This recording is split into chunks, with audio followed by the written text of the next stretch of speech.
Welcome to Holding Down the Fort, an award-winning podcast show dedicated to curating knowledge, resources, and relevant stories for today's military spouses so they can continue to make confident and informed decisions for themselves and their families. Because let's face it, we know who's really holding down the fort. I'm Jen Amos, a Gold Star daughter, veteran spouse, and your host for Holding Down the Fort by U.S. Vet Wealth. Let's get started.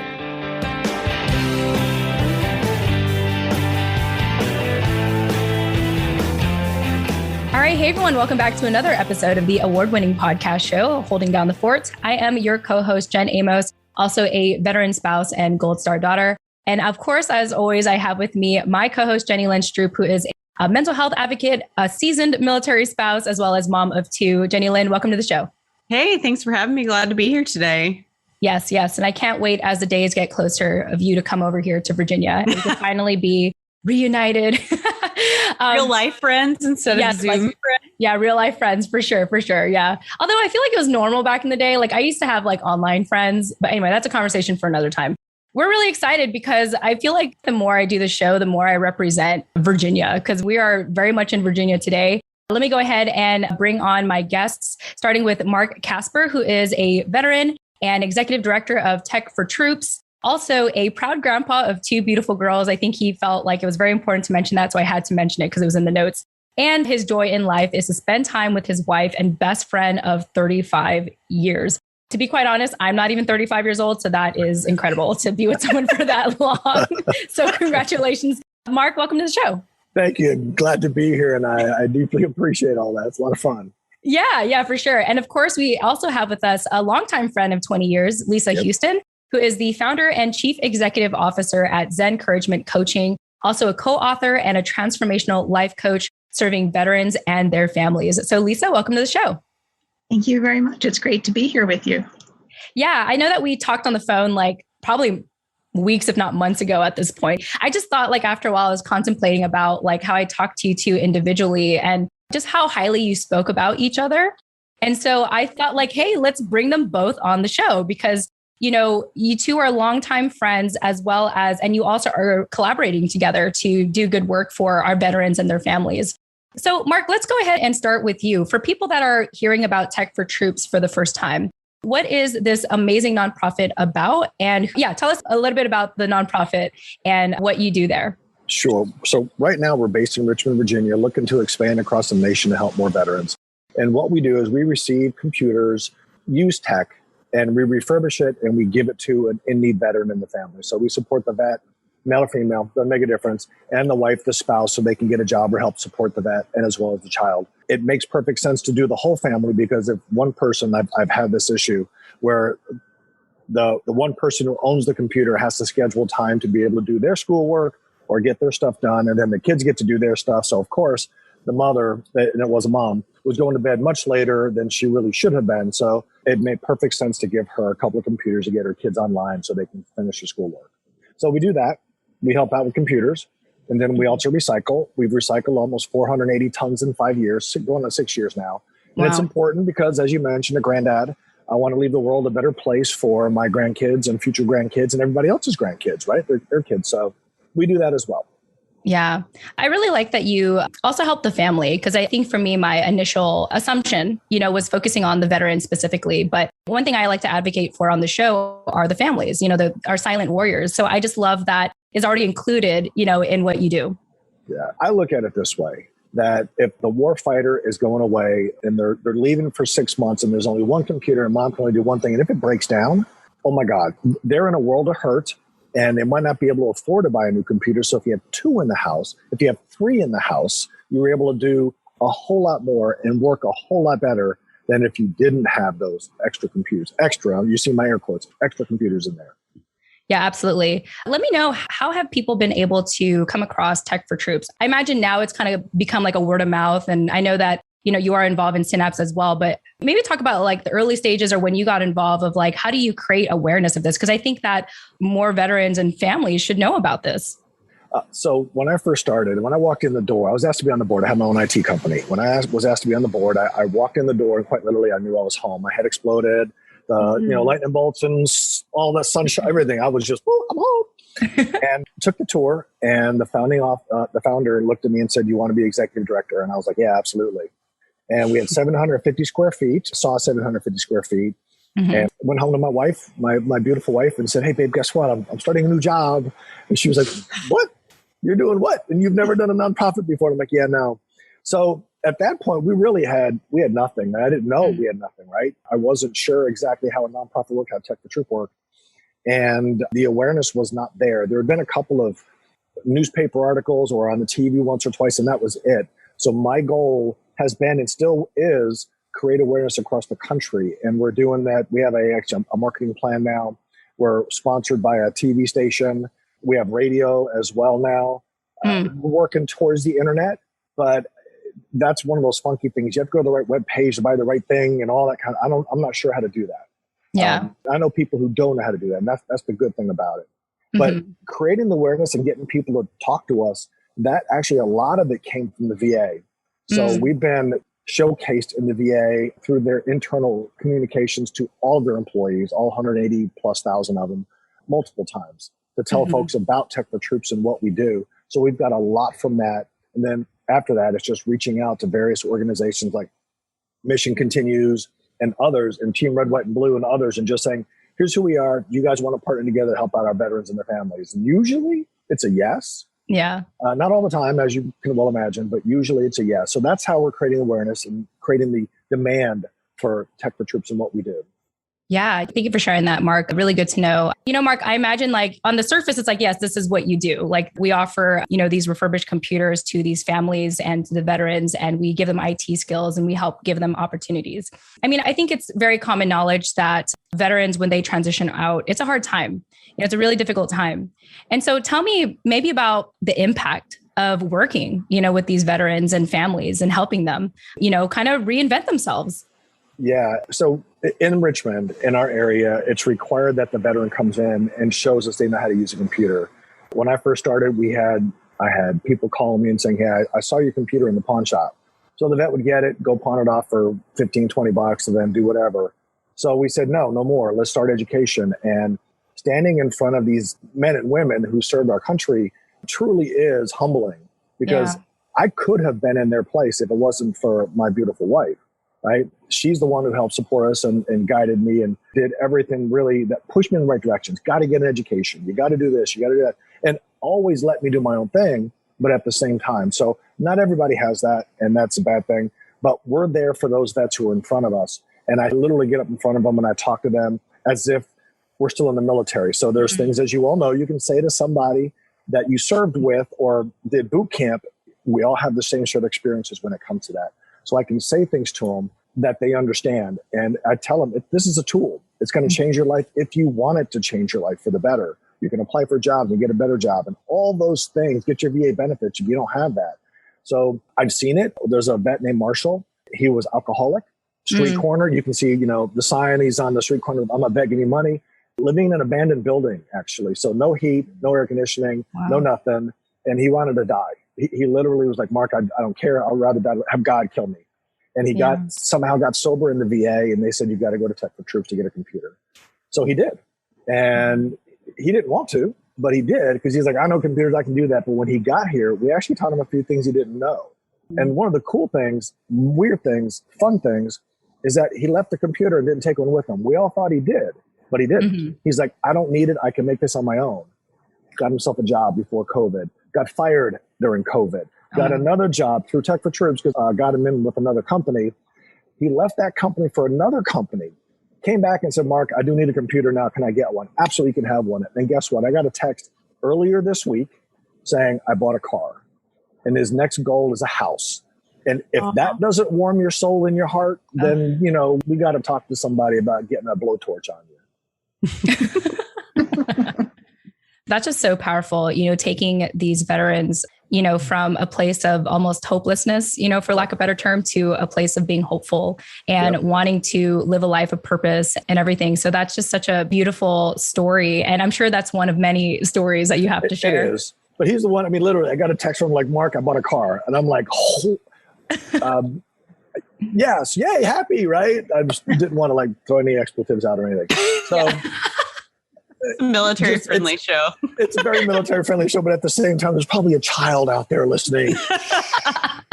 Yeah. That'd be funny if we had I'd be very pleasantly surprised if a child was listening to this show. I just feel like kids don't know about podcasting yet. I really don't know, but you never know. You never know. You never know. Yeah. I do mark every episode as explicit though. So people know, if anyone slips a word of sorts, it's like, hey, I can see both Jenny and Lisa dropping them now. They're just going to be going to town. My husband is a sailor. I was a Marine. I got him beat a little bit. I really love that. Thank you for sharing that. That story was so heartwarming. And I guess my question is, you're based in Richmond, which I don't think many people would think of as a vet-centric area. I work for a military nonprofit too, and we are, housed in San Diego because there are bases here and also many veterans. So how did it come about in Central Virginia to, get this Tech for Troops off the ground? So the founder's son had a friend who went to Afghanistan. He was a Marine, and he came back and he couldn't find a job, so he's sleeping on their couch. And that literally was the impetus to getting him a computer so he could find a job. And that started from there, the garage, or the kitchen table, the garage, storage unit. And then now we had 750 square foot when I started. Now we have 7,000.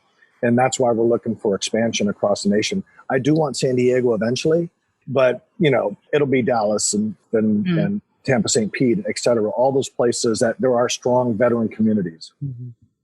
Yeah. I thought I'd just check in with Lisa. Lisa's been patiently waiting to speak up. So I was just curious if you had any thoughts to say about Tech for Troops or just how amazing Mark is in general.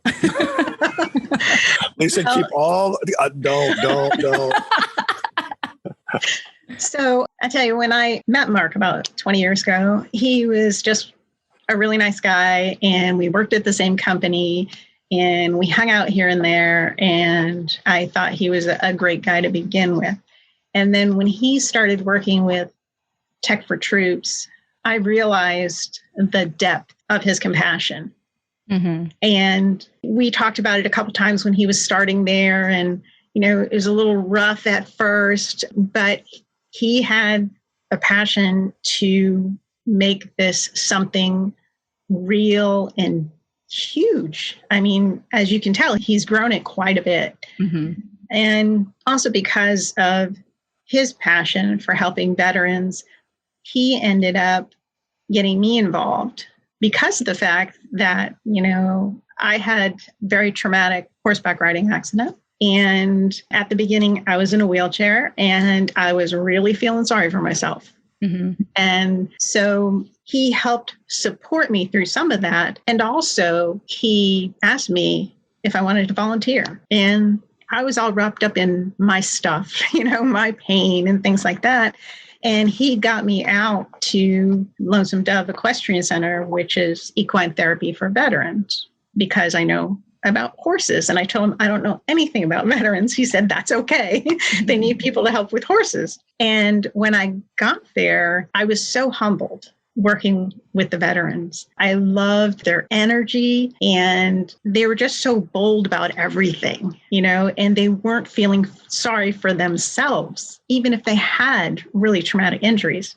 And that taught me a lot, because here I was sitting at home feeling sorry for myself, thinking, what am I going to do for the rest of my life? And so that being able to go there and help them, just, the little bit that I could do at that time, was so humbling to me, and just opened up my heart to really the veterans and how strong they were. And I just wanted to spend more time with them. And they kept thanking me for being there and volunteering. And I was thanking them for helping me overcome my trauma.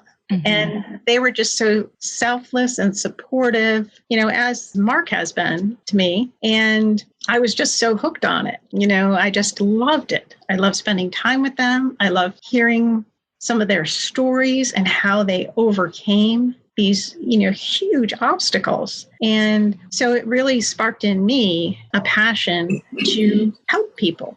Mm-hmm. The job that I was in at the time, I wasn't really thrilled with. However, there were some great things that I liked about it. So I sat down and thought, okay, so, what is it about my job that I really enjoy? and it was helping people. And that's how I ended up getting into coaching. And because of my passion to help veterans, that's how I ended up, taking this path and helping Tech for Troops and partnering with them. Yeah. Mark, how does it feel to hear all that? It's like a biggest compliment ever. Yeah, that honestly, and I'm sort of glad we're not on video because we're not going to be doing that. We're not being, yes, we are recorded, Jen. Yeah, I promise we won't do video. It's all recorded. I promise. Lisa has been a true friend through the last 20 years. There are times that I'd fallen into the depths, especially when I first was at Tech for Troops, and I had no idea which way was up because there was no money. There was nothing. I had no idea what to do. I mean, it's a nonprofit, but she always had good words to say and support and all of that. And, that coupled with my family, my wife and my 2 daughters, always buoyed me, always brought me back up to the top or in the middle of the river that I could breathe again. And there were some seriously deep times where I never thought I'd make it. And that was figuratively and literally because of I was putting in, especially in the beginning. So untold story here. I mean, from the beginning, when I started, December 17th is when I was hired, 2015. I truly started in February because I was on my own company and I'm shutting it down. I'm doing all those things that other people have to do. But then the first week I was there, my mom died. Now, I'm very lucky in that I got to say goodbye to her. I saw her the weekend before she passed. I was able to say goodbye. I love you, Mom. Thursday, she passed. So Friday morning, I'm flying up to Dallas and I spent a couple of weeks with my dad. So really, I didn't start until March. Wow. And then come late April, I'm told we're out of money. We're going to shut down. And I'm like, oh, no. A couple of choice words there and fought with the founder. I mean, not in a bad way, not like publicly and all that kind of stuff, but it was just like, I was working 18-hour days plus just for every dime, nickel, and penny. We made it. September, she said either take it over or shut it down. I said, I'm taking it over. And an extremely aggressive pathway to assuming control. She made it in a month. Instead of a 6-month time frame, it was a month. And I don't know why. Gut level feeling is didn't think I could do it. The other part was I can't even hypothesize. But October 6th, everything was done. It was in my name. And from then on, we've been jumping. I mean, it's just been growing. And we're at 7,000 square feet from 2017 to 2020. I mean, that is miraculous in and of itself. So when Lisa says what she says about me, I appreciate. I owe you. I owe you. That's not the way friendship works, Mark. No, but I always pay for lunch, and you know that. No, you don't. I try to. She always says, you pay less. I'm like, no, I did not. You did. No, I did. We fight about who's going to pay for lunch whenever we go out to lunch. I was going to say, Mark will give you a check later, Lisa. Wow, what a beautiful story. And thank you, Mark, for sharing that. I think the most established nonprofits come from just so much conviction or even a place from pain, and just learning to rechannel that for something good. And despite your tragic loss, it's like you came back and you came back strong. That sounded like a really epic year for you, to say the least. It was probably the most trying year of my life. Seriously. Yeah. It was, when I say figurative and literally, I didn't know if I was going to make it. That was physically, I was up to probably 97% loss of energy. I mean, it was brutal. It was brutal. And I'd get up in the morning and go, do it again. Happy. Yeah.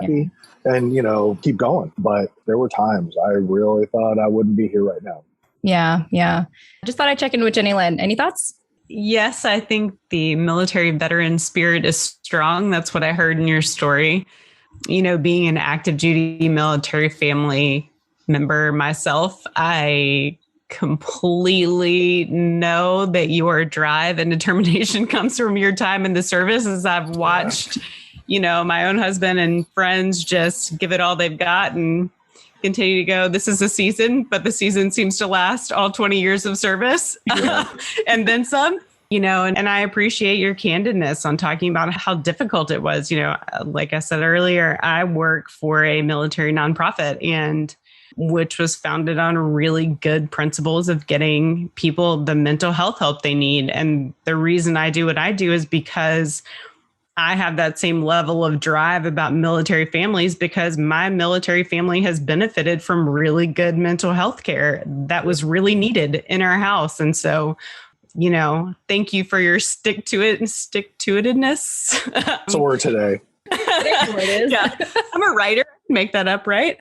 Thank you for that. And, to see the mission through for folks that really do benefit from your services. I mean, it is needed. And I guess I want to ask, my assumption is, but I don't want to assume that without asking, is, do you guys also, I mean, I know you're a veteran, but do you employ other veterans now to help with the services?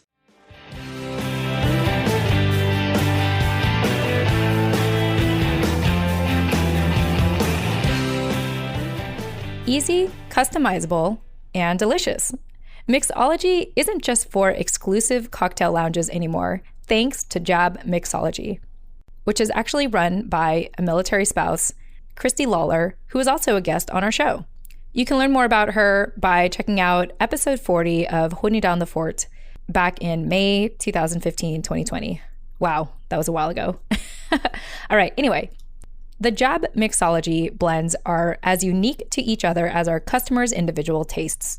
Pick your favorite blend, pour the mix into the jar, and add your favorite spirit, and in 2 hours, you have an aromatic cocktail base that elevates beautifully with your favorite mixer. So their proprietary 3-piece strainer lid system allows for perfect infusions and strains, and spirit leaving the sediment in the jar where it belongs. Best of all, there is no bartending experience required. One thing I really like about this, what JAB actually stands for, JAB, is to just add booze. Of course, if you want to make tea as well, that is also an option. So if you are interested in making homemade cocktails or tea for yourself, visit jabmixology.com. That's JAB as in just add booze, mixology.com. And use promo code THEFORT, which is spelled THEFORT, at checkout for a free single refill of every Jab jar.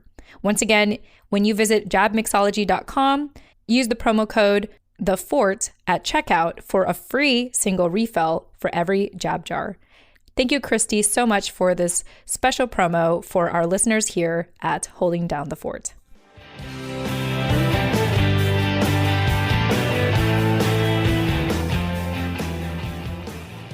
Absolutely. So we have a couple of non-veterans. We get in a lot of stuff, a lot of electronics. There's 4 things we don't accept, but a bunch of stuff we do accept. And a lot of it's, we flip it, we put it on online sales so we can support ourselves, right? Mm. Because as I'm sure you know, and working in a veteran nonprofit, or I know Lisa knows through Lonesome Dove, and Jen, I'm sure you've been affiliated with a nonprofit as well. There's a lot of people who love to say, yeah, I'll support that. Absolutely. And then the moment they turn their back, not that they turn their back, they forget.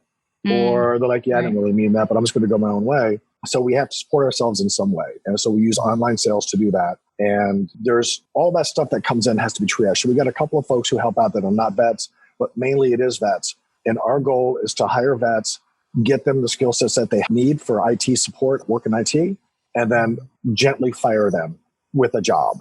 So I know a bunch of companies, and I'll send them resumes. I'm like, hey, this guy, they need jobs. And how can we get them a job? And I try to push them out to get them a job. And we're pretty successful with that. One of my guys is at the Pentagon now. Another one's at the Network Operations Center at Fort Lee. And another one's at an international insurance company called Markel. So, and then there's others who I try, and there's just nothing you can do for them. They don't have that drive to make it, but I do the best I can. And I want to give every vet the opportunity. And if I'm on LinkedIn or other social, I don't do a whole lot of other social media, and somebody's like a vet looking for a job, I'll flip them to somebody. Like I saw a guy today, he's in Wisconsin, a vet looking for a job. I know people up there. Boom, send them up to those folks, right? Did I do it? Not really. I just had a small part to play. So I look at it that way, that we're a brotherhood and a sisterhood. Mm-hmm. And it comes from, because my wife's a military spouse, right? We got married at 85, and she went with me the last 2 years of the Marine Corps. So yeah, I'm old. 85 to 80. When I served, when the Civil War time. It was close. It was right before World War I is when I joined, anyways. But she served, and she calls herself a military spouse because she was. I mean, she went through it with me for 2 years. And let's take care of the family first before I worry about everything else that's out there. Because I'll help others, but my brothers and sisters and their families come first. Mm-hmm. Wow. Ooh, thank you. Thank you, Mark, for sharing all that. I know, again, Lisa's been patiently sitting there and waiting for her time to shine. So I want to transition over to you, Lisa, and talk about sort of what your friendship has fostered into, which is essentially this partnership to continue to serve veterans and their families. And for you, you do it in a very unique way. You do it as a transformational life coach. Tell us about that. Yes. So I love working with veterans, and Mark has opened my eyes to so many needs within that community. Mm-hmm. And so one of the things that Mark and I had started working on is military transitioning to civilian life. And so we are taking on transitioning military, and I'm life coaching them, if you want to call it that. I don't know. I don't really call it coaching. I just feel like it's a really great conversation. I ask them questions, things that they don't normally think about. Like one guy that I worked with recently, when he was getting out, coming into civilian life, there was just a big fear of, what do I do now? Mm-hmm. And that's one of the things that we have noticed is this guy was in the military for 30 years. And so what does he do now? You know, he doesn't know what to do with his life. And his path when he first came to me was, I got to get a job. I got to keep working. You know, got to do something. And through talking to him and about how this was going to affect his family, his finances, and everything else in his life, he decided that that wasn't really his primary thought, his primary path, because he slowed down for a few minutes and realized that there are other things that he could do, like volunteering and helping out nonprofits and finding more joy in his life. He's done his service, right? He's worked just like anybody else who worked for 30 years. Once you retire, you get to kind of, figure out what you like in your life, what you'd love to do for the rest of your life. And so it was really awesome to be able to change his perspective from, I got to do this, to, well, I don't really. I can find something I really enjoy doing, find something in life that I love doing. Mm-hmm. And so that was huge. And I worked with him for about 4 or 5 weeks. And, he's even said that it was such a turnaround of his thought process from when he first came to me until, we ended our program, because I do have a program that I use that, has been used for many, many years. It's the company that I got certified with. Mm-hmm. It's about a 12-week program, and I kind of mesh it down to about 4 or 5 weeks. And, so there's certain things that are really great to think about when you're making a transition in your life, whether it is military or not. Mm-hmm. And this program has worked really well for military transitioning to civilian life. So Mark and I are going to expand this program. We've added some other areas because, our biggest goal is to get that 22 number down. We'd love it to be at 0. And we're working in that path. And one thing that was really, really important that we noticed was support and education. Mm-hmm. So, we're working on putting a program together for financial soft skills, career counseling, and other education so that they have a good start from when they step out into civilian life. It gives them a really good start. And then it's really up to them, right? Because like Mark was saying, some people have that drive and some people don't. And at least we're giving them some place to go to. We're giving them some support. We're giving them some education. And we are really hoping that we can, get a bunch of different military bases to support these veterans as they're coming out of military into civilian life. And another thing that we noticed was it's so important with the family. Mm-hmm. And that's one thing that I really hadn't even thought about originally. And since I met you, Jen, and you're welcome. I don't know. Yes. And talk to, you have a great program yourself, and getting the education out to others. And just some people that you've introduced me to also has really opened my eyes to the need of supporting the family also. Because what I was saying to the guy that I had just been working with, every decision that you're making as you come out into civilian life is going to affect your family. So the family needs support too. And so I just feel like, my eyes have been open to so many different areas that need support. And we really want to bridge that gap, so that when they're coming out of the military, they'll have something to focus on. They'll have somebody to support them and to help educate them and their families. Mm-hmm. Well, I feel pretty proud of myself just for bringing more light to the family as a whole. So pat on my back for that.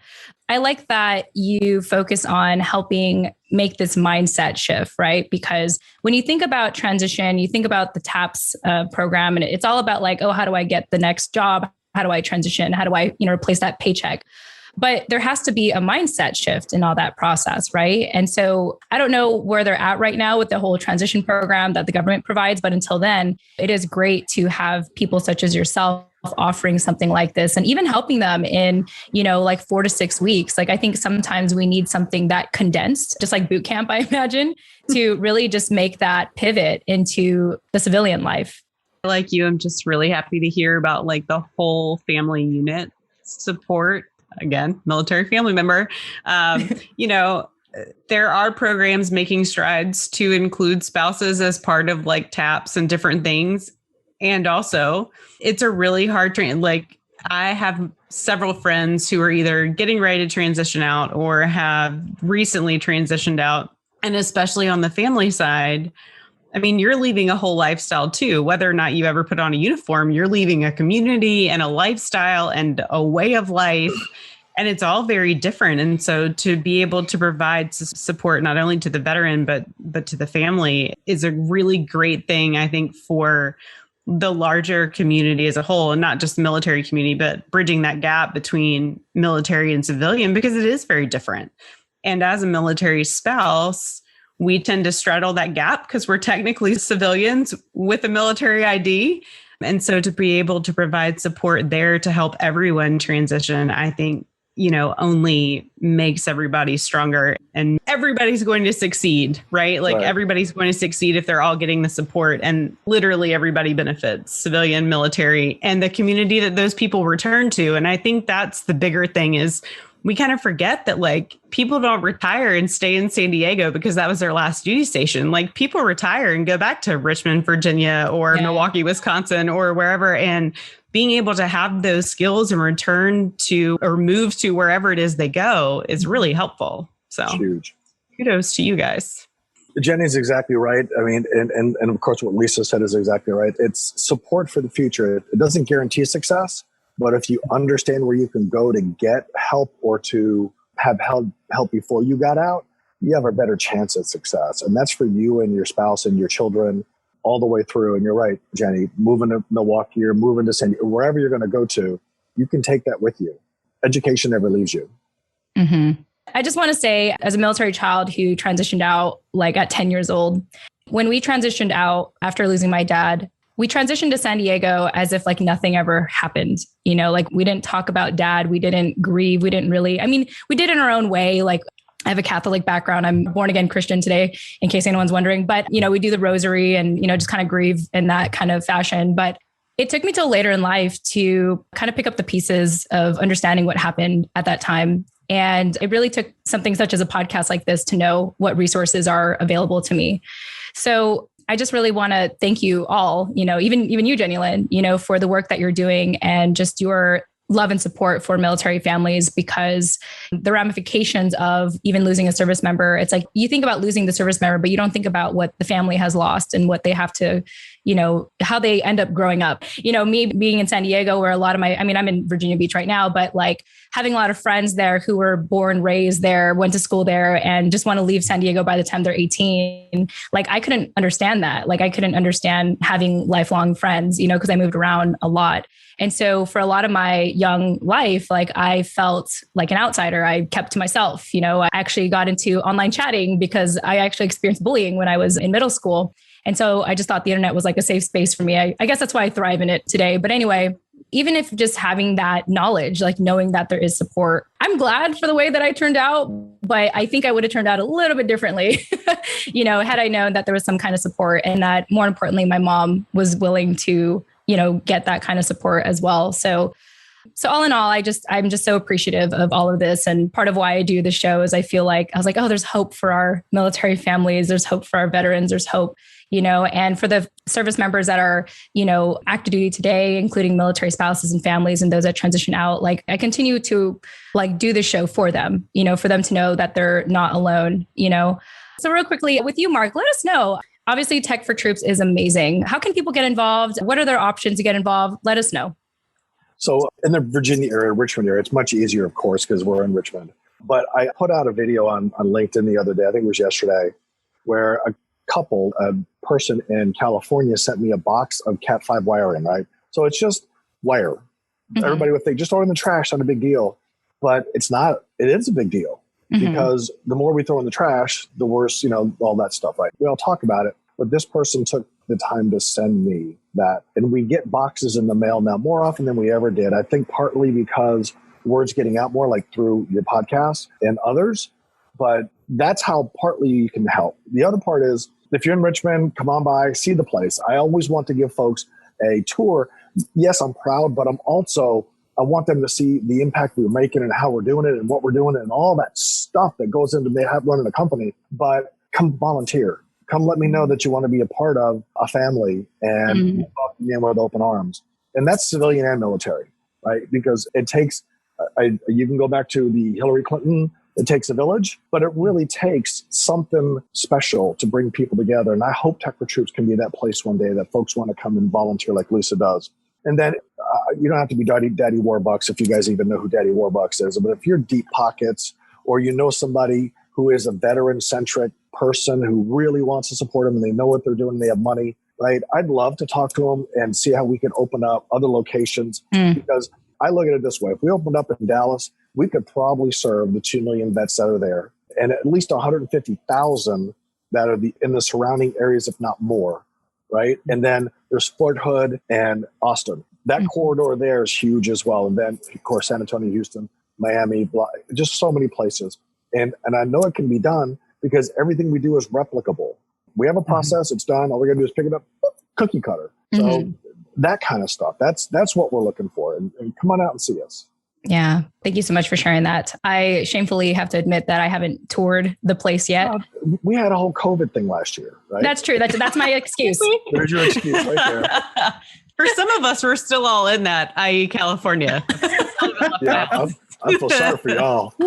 Virginia's better off than California right now. I know. I have to admit, like one thing for some time I did resent Scott for bringing me out here. I was like, but California. And then as everything happened, I was like, thank you. And it's a very bittersweet thank you for him. Cause I put him through a lot, to get to that place to say thank you for kind of seeing the vision ahead of us. And even though I didn't believe it, now it's great. And I love it out here.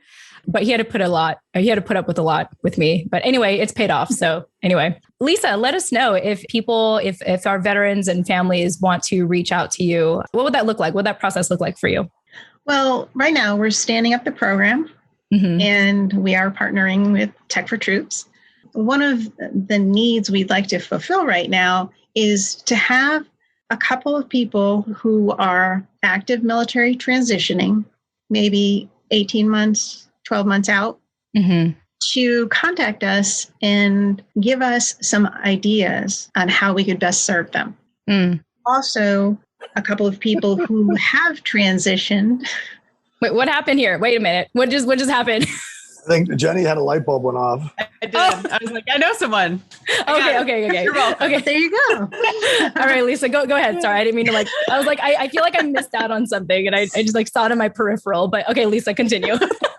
We would also love to have a few people who are in the middle of transitioning and see how they feel about what's going on and what do they need? How can we best support them? Because we basically have a program that we think will best support service members transitioning. However, we want to make sure that we can have, different ideas because everybody has a different need, right? Everybody has a different situation and they're all individuals and we want to know how we could best serve them. So I was going to say, it's a holistic approach, right? It's not just tap, transitioning out, check the box, and goodbye, because the military is, and don't take this the wrong way if anybody's listening to this active duty, Joint Chiefs, don't listen to what I'm saying, but you guys don't care when the active duty guys get out. You don't, because the next one's already in their place, taking their place.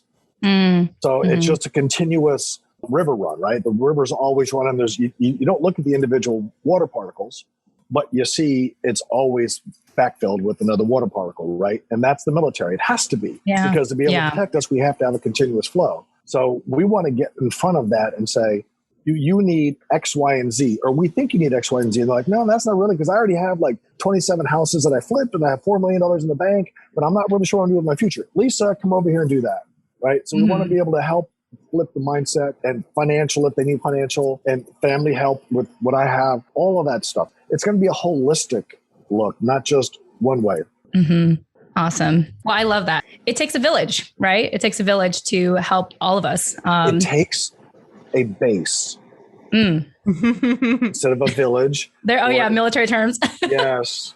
I mean, so it's all a community, basically. It is all a community. Right. Yeah. No matter what branch you're from or what your spouse is doing or what your family's doing, it's all a community. So we're here to support. We have a community that's here to support any community coming, out of the military. Beautiful. It's just a big community. All right. Well, thank you all on just kind of ending on this hopeful note here. And of course, to our listeners, we'll be sure to provide Mark and Lisa's contact information in the show notes. Any final parting thoughts from anyone? Mark, anything from you or Lisa, just before we go? I'll let Lisa go first. Well, I just want to thank you, Jen and Jenny Lynn, for doing this and for helping other people become more aware of the situation that's out there right now with transitioning military, with their families, and the people that actually do need support. And for letting us come on and share that we're here to support them. I mean, I just think that's really, really important for us to bridge that gap. And you are doing an amazing job with your podcast. So thank you for sharing your time with us. Yeah, thank you for saying that. I think that there's a lot of us trying to doing good work out there. Sometimes we just need that extra help with getting it become more aware, giving it more exposure. And if that's my role in all of this, then so be it. Well, thank you. Totally agree. and even more so, it's been an honor to be on your podcast. And I'm going to play Marine right now. All right. But anyways, you guys are the best. Amazing. Fantastic. Really, I can't say it enough. And anybody out there who's listening, support them. Support them. Thank you. Give your Bitcoin, but for whatever you're going to do. Wow. Okay? That's $50,000 right there. I was going to say. You're hilarious, Mark. I love it. I am just really happy to have both of you on for multiple reasons, but one that I noted on my sticky note down here that I was writing on is that you both have such a love for the veteran community, but you aren't both from that community. And I think that's really important for people to hear, that a civilian came into the veteran world because you wanted to help, and a veteran is helping the veteran world because they are your people.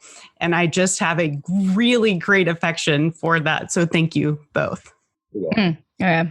I don't know if you're about to cry there, Jenny Lynn, but I was. I feel like I know now. Eyelashes are going to come off.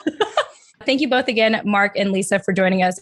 It was an absolute pleasure. I'm so glad I waited for a moment like this to bring you both on. I think it was a really awesome discussion. And of course, Jenny Lynn, thank you for co-hosting with me as always. Of course. Thank you for having us. Thank you. Yeah. Okay. We hope that today's episode gave you one more piece of knowledge, resource, or relevant story so you can continue to make confident and informed decisions for you and your family. We look forward to speaking with you in the next episode. Tune in next time.